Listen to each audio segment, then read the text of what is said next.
how God moved greatly in our lives, tending our treasure seal.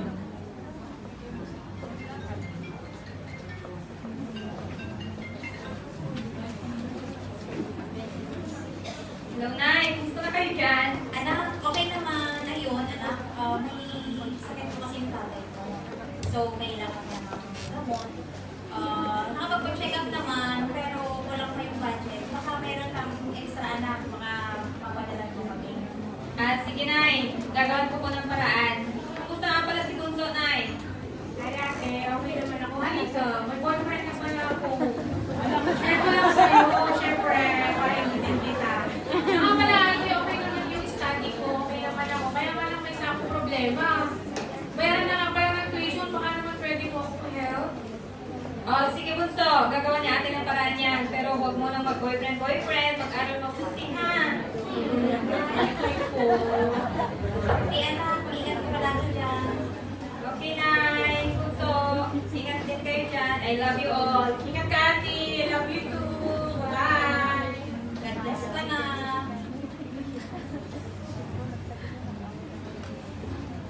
Oh, Beshi, bakit ang lalim-lalim ng isip mo? Ito, kape ka muna para makamasama doon. Ano bang problema mo? Salamat, Bestie. Kasi ako sa Pilipinas, sa pamilya ko, Bestie. Nailaan silang pera. Pabili lang ako ni Tatay, saka pambayad ni Bunso ng tuition. Pang-text ko na lang eh. Huwag ka nang magbigay, naintindihan man yan ng Panginoon eh. Tsaka, Beshi, hindi lang kailangan ng Panginoon ng pera mo, kailangan ng pamilya mo. Magbigay ka na lang pag makalmamuhan ka. It's simple. Bestie, sama kayo sa akin sa church ngayon. Matagal na kita gini-invite. Hindi ka sumama sa akin. Don't worry, Beshi. Darating din tayo na kung panahon na ganyan. Kasama din ako sa church nyo. Pero sa ngayon kasi may nag-invite sa akin sa birthday yan eh. Ikaw na lang kaya sama sa akin. Pag nag-class ka naman paminsan-minsan, wala na yan sa langit. Puro ka na lang simbay. Kalakpusan mo ng langit dyan sa kakasimba mo. Sama ka na sa akin. Maraming pagkain doon.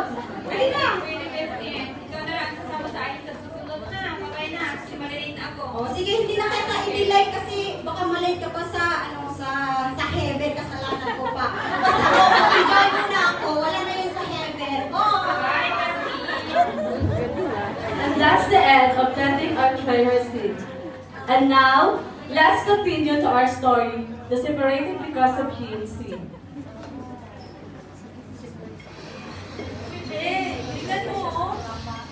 Grabe. Tingnan mo, to. Ang bata na boyfriend ni Sister Cheche, oh. Grabe, akala mo na Tingnan mo. Galing ko lang ata, friendship na sila. tita. Alam mo pa talaga magpama. Alam, bakit nakapantalon siya? Alam mo, nagre-lesson mo. Tapuan nga sa memory verse. Ay, grade ko lang siya pag Sunday.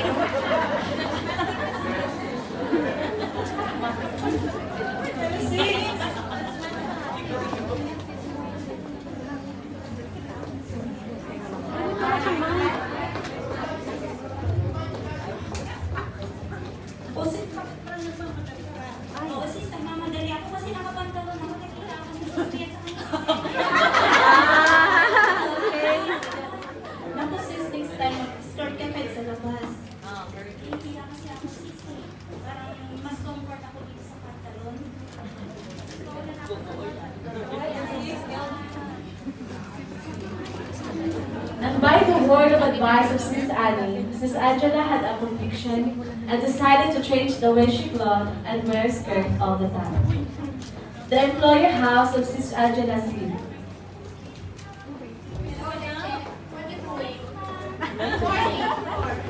Yes.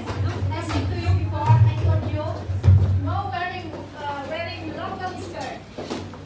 How you clean properly, how you go in the market, how you clean, how you cook properly. If you all like that, you wearing very long skirt. Mom, is it okay if from now on I am wearing skirt? Because in the Bible said, but we need to wear a skirt and I want to apply it for myself. Is it okay from now on I'm wearing skirt? Okay lang.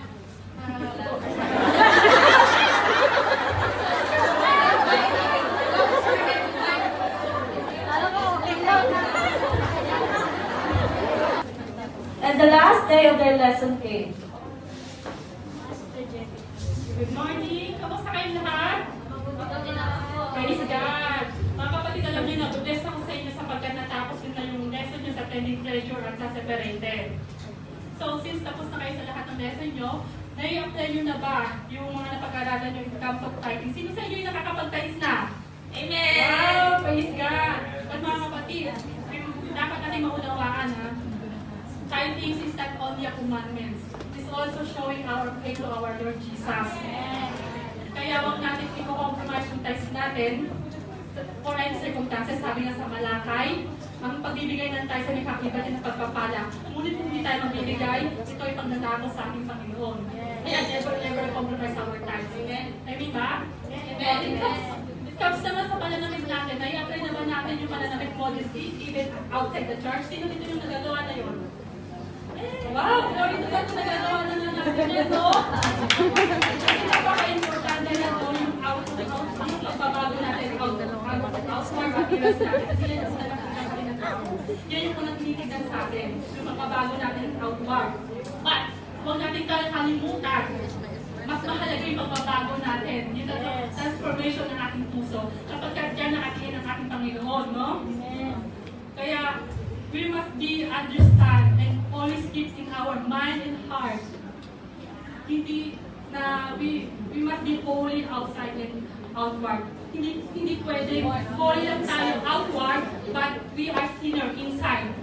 Sabi sa James 4:17, ngayon alam niyo yung katotohanan. Sabi sa James 4:17, kung alam niyo yung katotohanan at hindi niyo ito gagawin, kayo ay nagkakasala. Kaya tumayo tayong lahat at tayo manalangin. And from the lesson of all the students, were quickened in their hearts, and they repented, and hold their hands together. The judgmental. Lord, patawarin mo akong naging chismosa at maritas ko sa Lord, Lord. Lord, patawad. Judgmental pa ako. Naiinis kasi ako minsan. Lord, sana panglawanan. Patawarin mo po ako. Make us holy, Lord. The warrior. Forgive me, Lord, for I have too much worry. Nakalimutan ko na ka, Lord, na aking provide. Forgive me, God.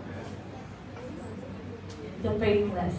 Lord Jesus, forgive me for being faithless, O God. Lord, from now on, I will be being faithful to you, Lord God.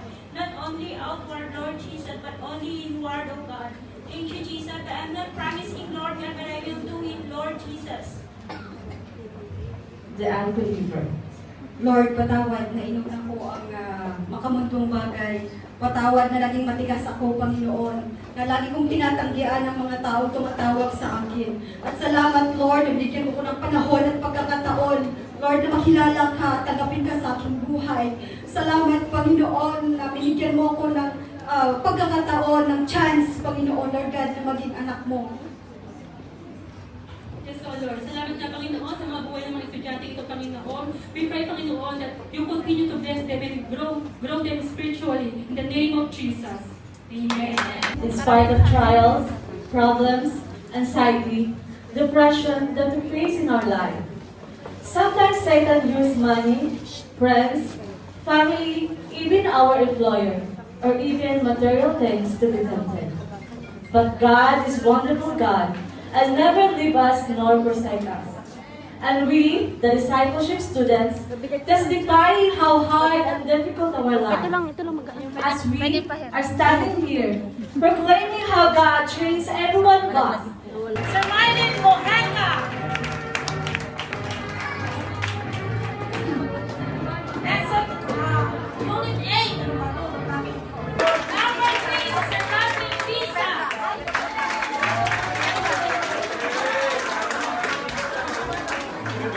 Number 4, Sister Nina Turan. Number 5, Sister Asa Hakakio.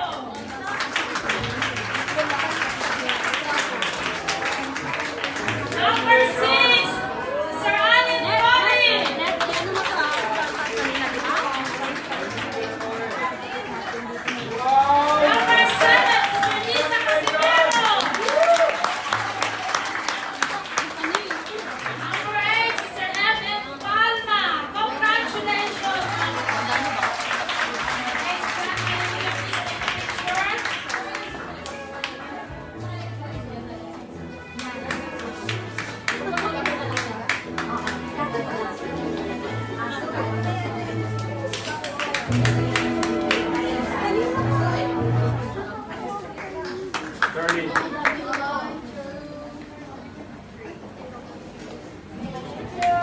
Thank you,